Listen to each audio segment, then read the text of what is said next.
Olá pessoal, aqui quem fala é o engenheiro agrônomo André Fultman, canal Plantas Sem Mistério, blog Orquídea Sem Mistério. Bom pessoal, vocês estão vendo aqui essas duas orquídeas aqui, ó, grandes, isso mesmo, ó, plantas graúdas, vocês podem ver aqui, muito floríferas, vejam mais de pertinho aqui, vocês podem ver, ó, olha que espetáculo essa flor. Tem mais aqui, ó, vejam só que beleza, né, com essas cores escuras, muito bonita, né? Vejam o detalhe dessa outra daqui também, ó, olha que beleza, gente, muito bonita. Mais uma aqui para vocês. Bom, gente, essas aqui são as orquídeas terrestres Phaius, mais precisamente Phaius Tankerville e Phaius Wallichi. Ambas têm o mesmo comportamento e vegetais muito semelhantes, com uma diferença pequena nas flores, gente. Então o vídeo de agora será para falar das fases do desenvolvimento da Phaius. Também vou estar falando, além das fases do desenvolvimento, do jeitão do corpo da planta, do vegetal, e dicas rápidas de cultivo dessa magnífica e fácil orquídea. Beleza, gente? Então, vamos começar agora.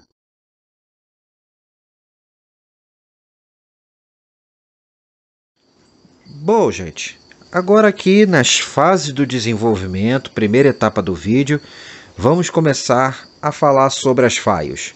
Para começar, nós estamos de hoje, dia 31 de outubro, ou seja, 31 de outubro, ou seja, 31 de outubro, ou seja, 31 de outubro, ou seja, 31 de outubro, ou seja, 31 de outubro, ou seja, dia 31 de outubro, vocês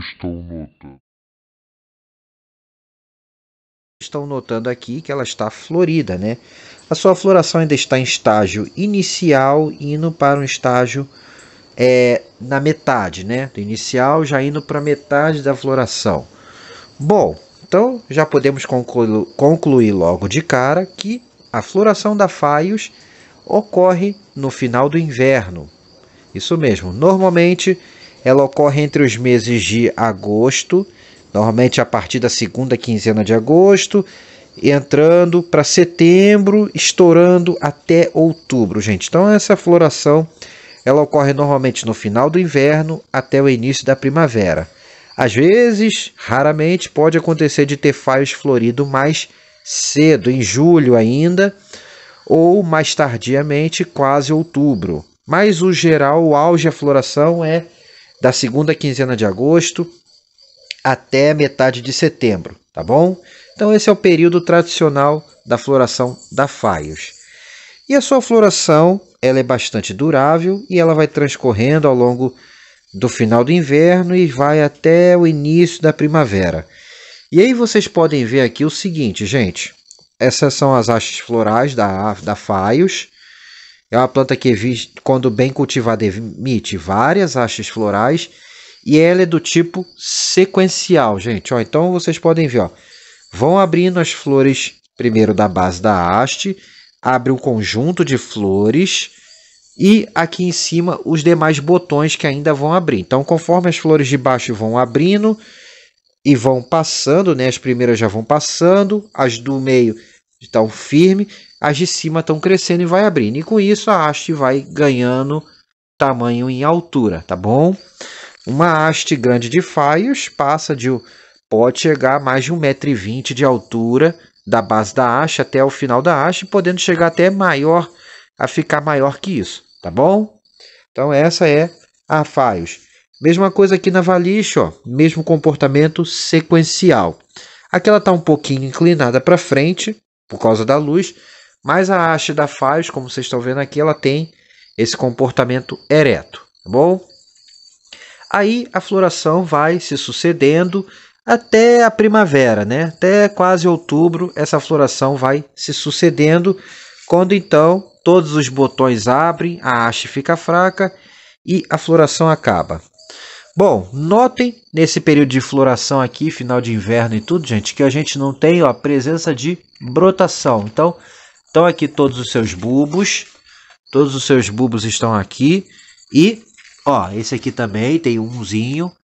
nada de brotos novos, gente. Então, no período da floração, não tem brotação nova e a gente também nota que as folhas não estão tão vigorosas assim. Algumas manchadas, outros bulbos mais antigos já perderam as folhas e as folhas que ainda estão boas já começam a apresentar algumas manchas, ficarem mais feiosas. Então, nesse período da floração, a planta não vegeta e as folhas começam a ficar feiosas, tá bom? Aí passamos a floração, entramos na primavera. O que acontece? Ela tende a perder mais folhas, então no início da primavera as folhas mais antigas começam a cair, então alguns bulbos podem perder as folhas, até todos os bulbos podem perder as folhas, mas normalmente só as mais antigas que caem. Ela tem então uma queda de folha, pode trocar algumas folhas mais velhas, ficando apenas com os bulbos mais recentes enfolhados ainda, como pode também perder tudo, tá bom? E aí já na primavera, né, outubro, novembro, inicia um novo ciclo de brotação, gente. Isso mesmo. E normalmente vem mais de um broto. Se a planta já estiver entocerada, como essa daqui, podem vir alguns brotos ao mesmo tempo para todos os lados. É uma daquelas plantas de crescimento cespitoso que eu tanto falo aqui, gente, tá bom? Se for uma planta menor, mais nova, pode vir apenas 1 ou 2 brotos nessa fase. Aí a primavera vai passando, esse broto vai crescendo, vai crescendo, vai crescendo, vai começando a enraizar e aí a gente adentra o verão.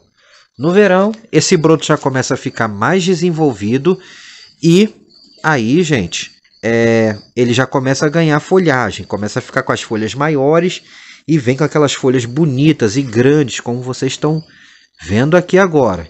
Então, no verão, essa planta entra no auge do desenvolvimento e mais enraizamento também.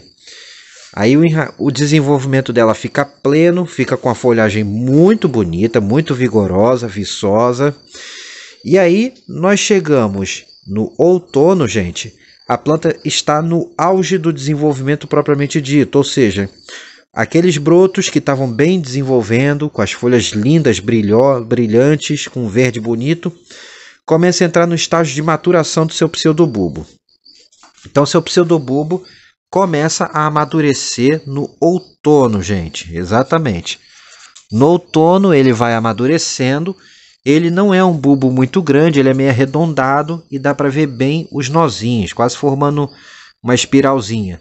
Ele é escuro, né? Não tem uma cor clara. Aqui tá porque ainda tem folha, mas depois que ele perde a folha, ele não é muito grande e não é muito claro sua cor, tá bom? É meio verde escuro, meio acinzentado. E aí ele entra em maturação, fica maduro, mantém as suas folhas no outono, continua com a folhagem ainda bonita. E mais ou menos lá para maio, início de junho, já quase final do outono, início do inverno, a gente já começa a notar o quê? A emissão da haste floral, que sempre sai da base ou da lateral do pseudobulbo, gente. Então, essa aqui é a haste floral, ó, que está subindo aqui. Final de maio, normalmente, junho, a gente já nota a haste floral dela, que vai começar a crescer primeiro de forma bem lenta, gente. Vai crescendo ao longo do final do outono, início do inverno. Aí passa junho, julho, a haste vai crescendo. E aí vai chegando por volta de agosto, meado de agosto, indo para setembro. Ela começa a formar os botões e a abrir. E aí volta esse espetáculo todo que vocês estão vendo aqui. E então o ciclo se repete, gente. Esse é o ciclo básico da Phaeus, Tankerville, da Valiche e algumas outras, tá bom? Aí pode acontecer de sair brotação retardatária nessa planta, gente, ao longo do verão ou até o outono? Pode. Não é muito comum, mas também não é tão raro assim. Então pode eventualmente sair algum broto retardatário no meio do caminho, que normalmente é menor e não tende a emitir haste floral. Os que emitem haste floral são os brotos da primavera, gente, ok? Ou do início do verão, se for assim, beleza? E esse é o comportamento bem simples e bem definido ao longo do ano, gente. Bom, e agora então que eu falei do comportamento, vamos ver então o jeitão da planta. Vamos lá?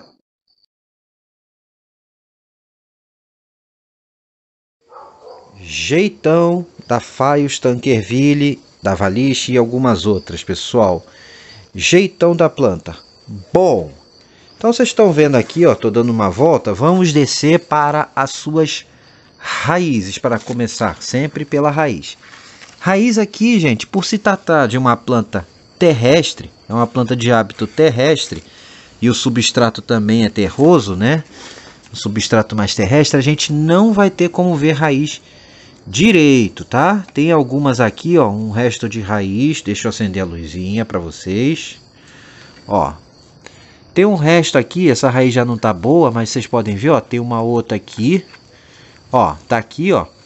É uma raiz que não é fina e nem é grossa demais. É uma raiz de calibre mediano. Ela não é fininha como raiz de dendróbio, de oncide, nem é tão grossona como raízes de muitas terrestres, que é aquelas raízes super grossas. Então eu digo que é uma raiz de tamanho mediano. A raiz da faia é de grossa para média suas raízes.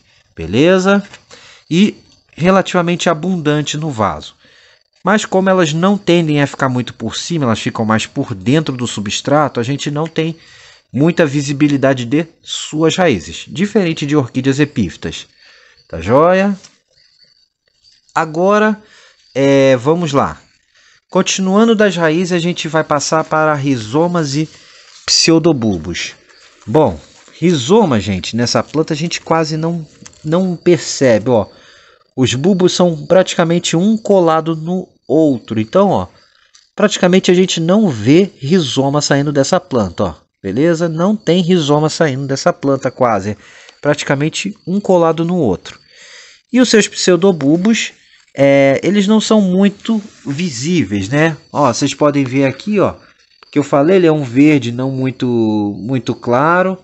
Aqui ele está até um pouco mais claro, mas normalmente ele é mais escuro, principalmente o Tankerville, quando ele está mais velho, e bastante acinzentadinho, palha, a gente vê bem. São bulbos relativamente pequenos, ó, não dá para ver, eles estão tudo coberto com palha, e eles não são muito grandalhões, tá bom? Esse normalmente é o tamanho dos bulbos das Phaeus.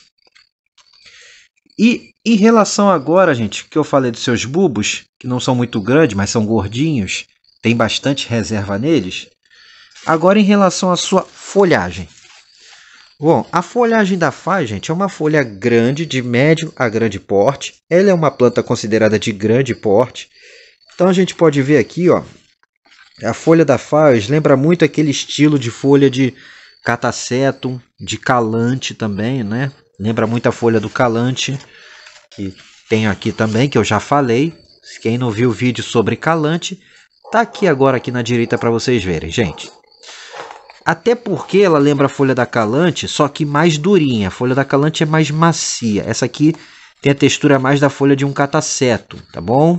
Folhas grandes, finas, porém não tão macias. Um pouquinho menos macia, mas também não é dura, igual uma folha de Catileia, por exemplo, ou de oncídio, tá bom? E ela tem muita semelhança com Calante, gente, até porque essa planta é do mesmo grupo das Calantes, né? Ela pertence ao mesmo grupo das Calantes, inclusive formando um cruzamento muito bonito com a Calante, tá joia?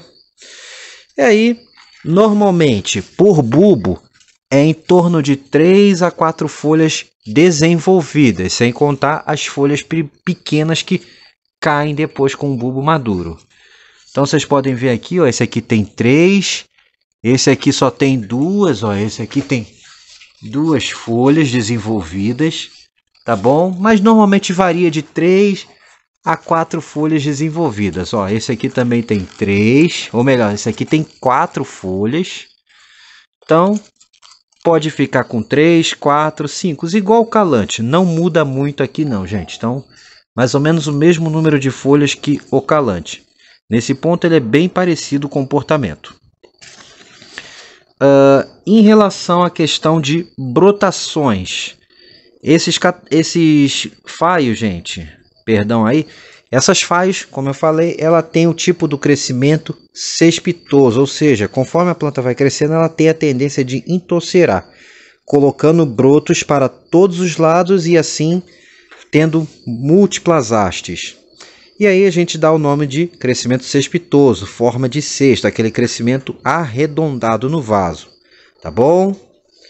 Isso é muito interessante porque forma realmente esse conjunto aqui, gente. Então uma planta da Phaeos bem grande, bem cheia, faz muito bonito mesmo no seu orquidário, na sua varanda, enfim, é uma planta muito bonita. Uma vez que eu falei das folhas e do tipo do crescimento, né? Só lembrar para vocês que a folha da Phaeos, com o tempo, ela cai. A planta, com o tempo, perde as folhas dos bulbos mais antigos. Então, isso é normal em Phaeos. Não se assustem. E aqui, gente, só para mostrar para vocês, ó, tem um broto. Olha aqui, ó, um brotinho meio retardatário, tá? Esse broto, ele foi começar a crescer no período do inverno. Então, é aquilo que eu falei que pode acontecer eventualmente. Brotação retardatária, mas como eu falei, ó, ela é pequena. Ela não vai ficar muito grande. É um broto mais fraco, mas vai formar o bulbo, tá bom? Aí, passamos dessa parte para a sua haste floral, gente, ó. A haste floral da Phaeos, ela sai da base do pseudobulbo normalmente, ó. Tá vendo, ó? Tá vindo da base. O pseudobulbo aqui nesse caso está um pouco mais enterrado, ele tá mais para baixo. Ele tá enterradinho, a gente não consegue ver, então ele sai da base ou da lateral do pseudobulbo, ó. Vamos ver outra aqui agora para vocês. Ó, vocês podem ver aqui, ó. Tá vendo? Ó, sai quase lá da base do pseudobulbo, gente, ó. O bulbo tá aqui e a haste sai aqui da base, da lateral dele e cresce de forma ereta.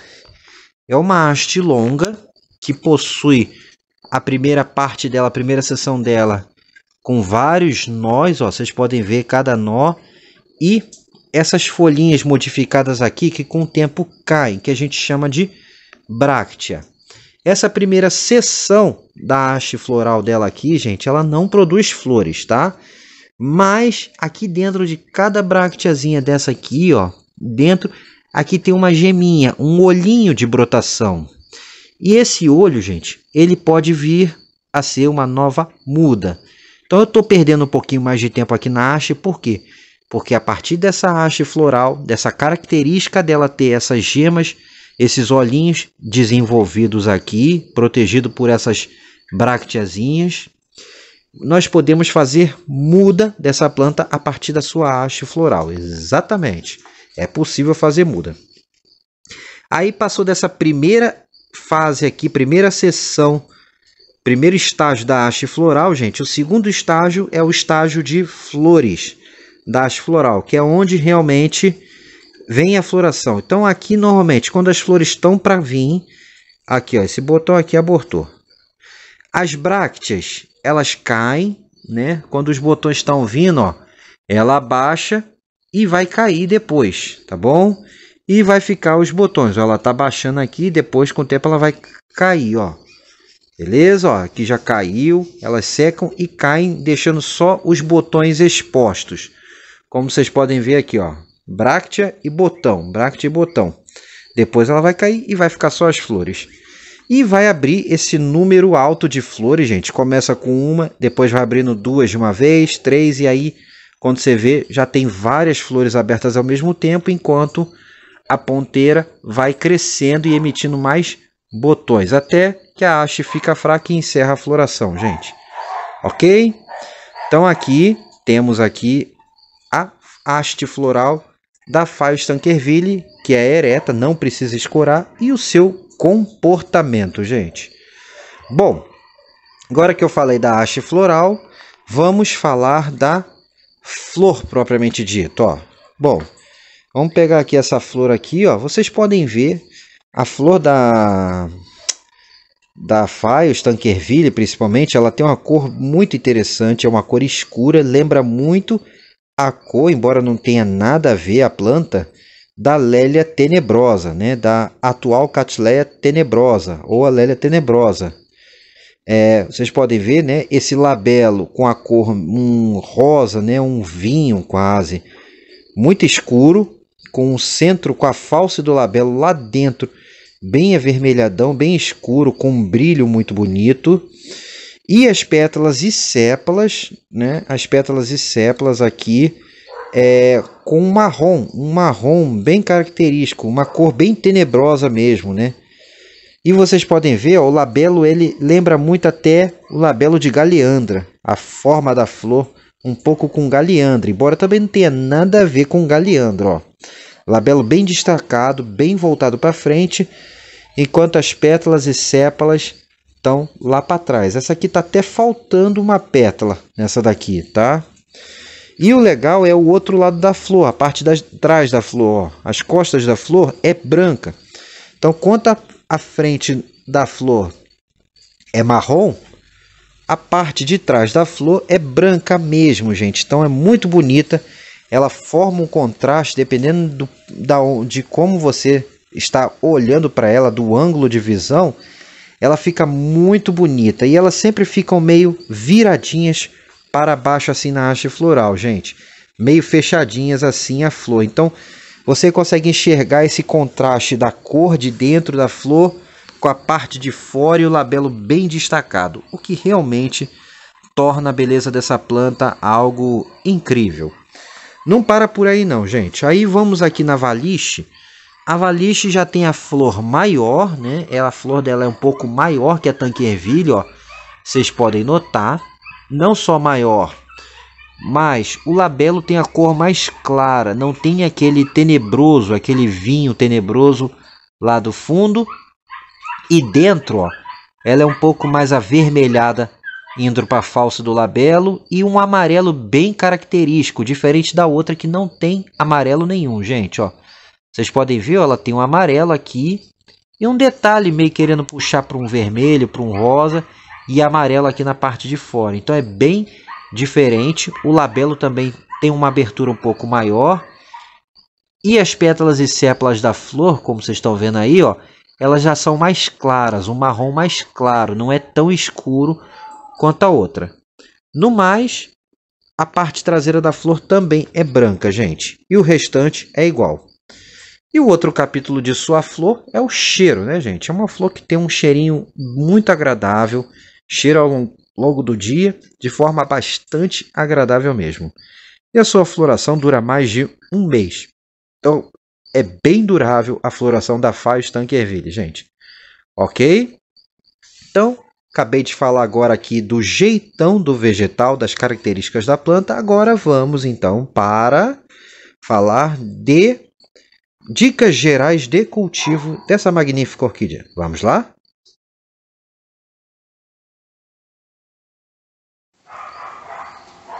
Dicas de cultivo da Phaeus Tanquerville e afim, gente. Bom, vamos lá. A Phaeus, gente, para começar, para início de conversa, ela é uma planta asiática, né? É uma planta que vai bem em vários tipos de clima diferente, ou seja, gosta de calor, mas aceita bem um clima ameno também. Claro que ela não tem tolerância a geadas e frios muito intensos, mas ela tolera bem o clima ameno e vai muito bem no clima quente também. Então é uma planta que dá para cultivar praticamente no Brasil inteiro. Bom, é uma planta de hábito terrestre, exatamente, é uma planta de hábito terrestre. É uma orquídea terrestre que inclusive dá para ser cultivada em canteiros no chão ou em grandes vasos. Aceita muito bem, diferente de orquídeas epífitas. Joia? Então é outro ponto interessante. É uma planta de crescimento relativamente médio, nem muito devagar e nem rápido demais. Tá bom? E em relação à questão de luminosidade e ambiente, gente. Bom, luminosidade, essa planta gosta de ambientes claros, com bastante luminosidade. Em locais de clima mais ameno e frio, ela tem uma tolerância maior à insolação, ou seja, locais com clima mais frio, ela pode pegar mais sol, pegar um sol um pouco mais forte. Já em locais de clima quente, se botar ela no sol pleno, ela vai queimar muitas folhas, vai amarelar e queimar muito. Então, local de clima quente, com sol muito forte, já é interessante botar ela embaixo de um sombrite de 70%, 60%, ou então numa varanda que pegue muita claridade indireta, podendo pegar o solzinho fraco até 10 da manhã, 9 da manhã ou depois das 4 da tarde. Tá joia? Isso em local de clima quente. Local de clima frio pode pegar mais sol, tem uma tolerância maior. Bom, em relação à umidade, ventilação. Em relação à umidade, gente, essa planta gosta de ambientes úmidos. Como boa parte das orquídeas, ela prefere um clima mais úmido, com a umidade do ar mais alta. E a ventilação moderada. Nada de locais muito abafados e também nada de locais com excesso de ventilação, senão essa planta pode ter dificuldade de desenvolvimento. Ok? Agora, em relação a vasos e substratos, gente, vamos passar para vasos e substratos para a nossa Phaeus. Bom, vocês estão vendo aqui, ó, elas estão em dois vasos de plástico bem furado, com furos laterais para garantir uma boa ventilação e drenagem também no fundo. E o substrato é a base de terra e substratos. Então você pode fazer o substrato uma boa terra adubada, começa por aí, a base do substrato da nossa Phaeus.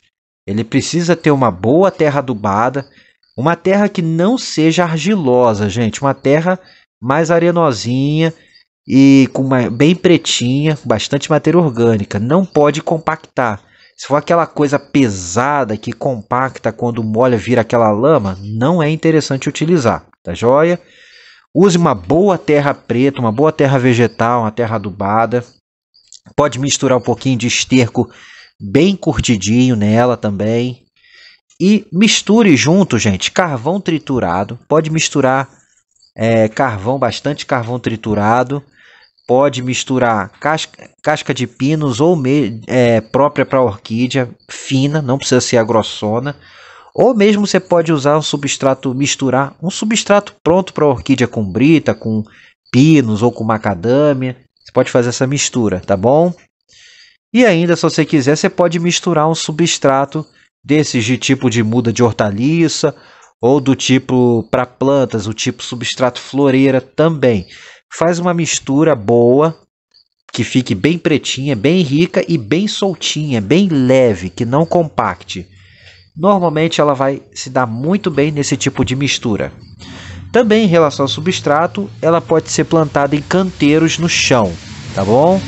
Mas faça isso, prepare bem o seu canteiro, deixe ele mais elevado, uma boa terra adubada, mistura carvão também, ou se você tiver na região palha de arroz carbonizada também, para deixar bem levinho, bem soltinho.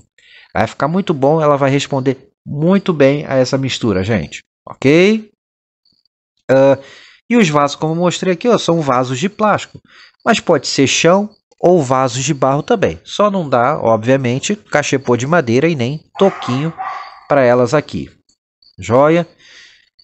Em relação a regas e adubações agora, gente.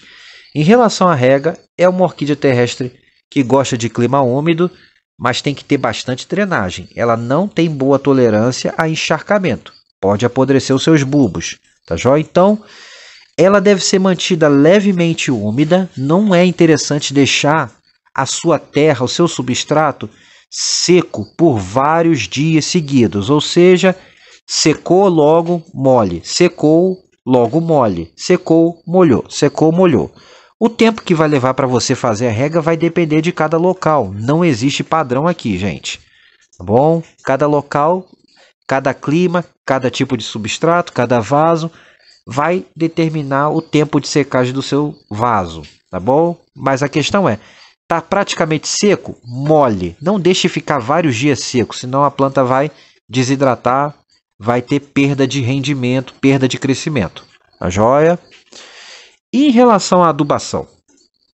Em relação à adubação, gente, aqui segue mais ou menos o mesmo princípio de outras orquídeas em relação àquela adubação líquida, que a gente dilui na água e aplica. Então você pode aplicar aqueles mesmos adubos a cada 15 dias, mais ou menos, ou semanalmente, os adubos solúveis que a gente usa em orquídea. Pode ser o BG Orquídea, o Nutriorque ou outro da sua preferência.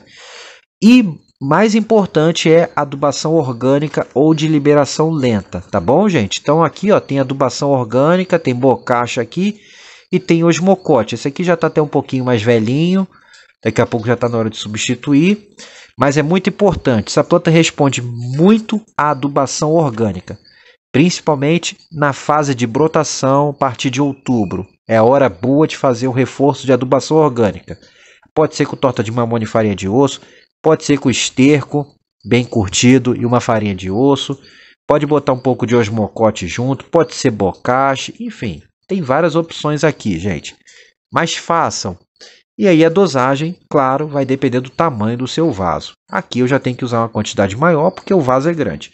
E aqui o vaso é menor, então eu uso uma quantidade menor, até uma colher e meia de sopa. Aqui eu já posso usar umas 3 colheres de sopa quase, porque esse vaso é bem grandalhão. Joia? Bom, então, em relação à adubação, é isso. Repita essa adubação orgânica e de liberação lenta a cada 3 meses. Mas faça uma principalmente no mês de outubro, que é quando a planta começa a brotar e enraizar. Ok? Agora, em relação a pragas e doenças, gente. Bom, é uma planta de folhas finas. Então, ela é muito sujeita a manchas foliares, essa planta aqui. Então, ela dá muita antracnose nas folhas, dá muito manchas foliares, pode dar ferrugem, principalmente no período em que as folhas estão para cair e trocar. Então, quando está nesse período em que ela está trocando as folhas, está jogando as folhas fora, gente, não precisa muito se preocupar. A preocupação nas manchas é nas folhas novas. Se começar a aparecer mancha em folha jovem, aí a gente tem que entrar em ação e estar aplicando uma calda bordaleza, ou um fungicida, ou um enxofre, ou uma sulfocálcica para evitar que isso continue. Tá beleza? E em relação à praga, gente, em relação a pragas, as cochonilhas, temos que sempre estar atento às cochonilhas. As lesmas e caracóis também é outra praga que ataca ela, pode atacar. Não é muito atacada por ácaros e percevejos, mas os pulgões podem atacar as hastes florais em formação. Então tem que ficar de olho com um pulgão nas hastes florais em formação, beleza? Que eles podem atacar, principalmente pulgão amarelo e pulgão preto. E aí sim, uma praga que pode matar a sua planta e é muito importante é a larva da mariposa, a lagarta da mariposa Castinia terapon, gente. Essa, sem sombra de dúvidas, é uma praga importante que ataca orquídeas terrestres, como cimbídeos, como faz, orquídeas que têm bulbos terrestres aqui, como essa que vocês estão vendo, tá joia?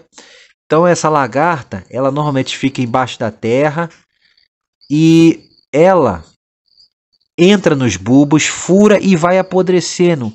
Ela gosta muito de brotação também, gente. Então, nessa fase de brotação e tudo, a gente tem que ficar atento. E é interessante estar aplicando o Bacillus thuringiense, o Dimipel, o Dipel, de forma preventiva com óleo de Neem. Tá joia? Apliquem esse produto.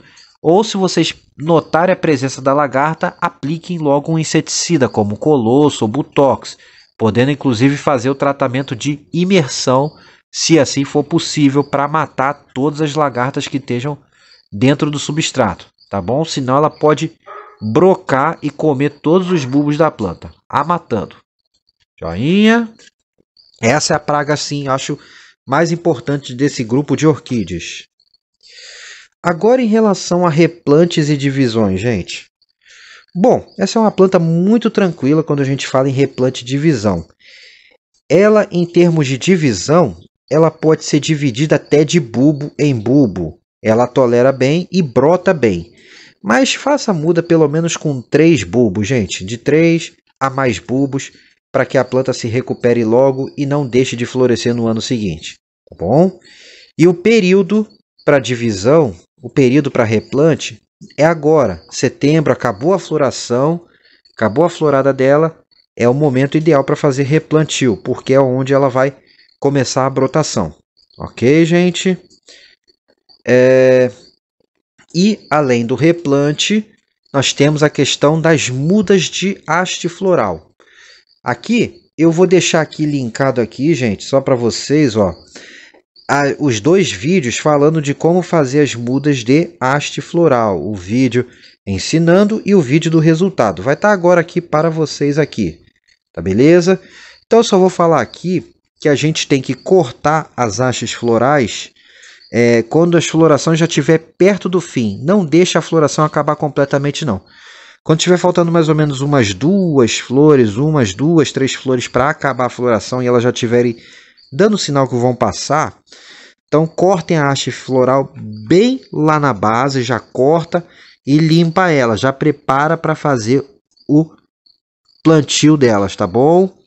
Então, aí vocês eliminam a parte de cima, que aqui não vai sair brotação, aqui não tem gema funcional, e vocês vão usar essa primeira fase dela aqui, ó, onde estão todas as gemas viáveis, todos os olhinhos de brotação viável para a formação de novas mudas, gente, tá bom? E assistam o vídeo lá para vocês verem como preparar essas hastes florais como um dos métodos para colocar para brotação, ok? E era isso, gente, que eu tinha para falar para vocês do Phaios, da Phaios Tankerville e da Phaios Valiche, como vocês estão vendo aqui, ó, tá bom? Agora, só para finalizar, né, gente? Essa aqui é a Phaios, que eu falei, né? A Phaios, a belíssima Phaios Tankerville, planta lindíssima. Aqui que vocês estão vendo é a Calante, que está saindo da dormência agora, diferente da Phaios, ela entra em dormência. É uma planta semelhante, é uma planta próxima. E aqui o cruzamento, só a título de curiosidade, já tem vídeo falando sobre ela também. Aqui é mostrar para vocês aqui, ó, o resultado do cruzamento de Phaios com Calante. Aqui é a Phaio Calante Kryptonite, gente. Vou deixar o videozinho para vocês assistirem também aqui sobre a Phaio Calante Kryptonite, tá bom? Então é isso aí, gente.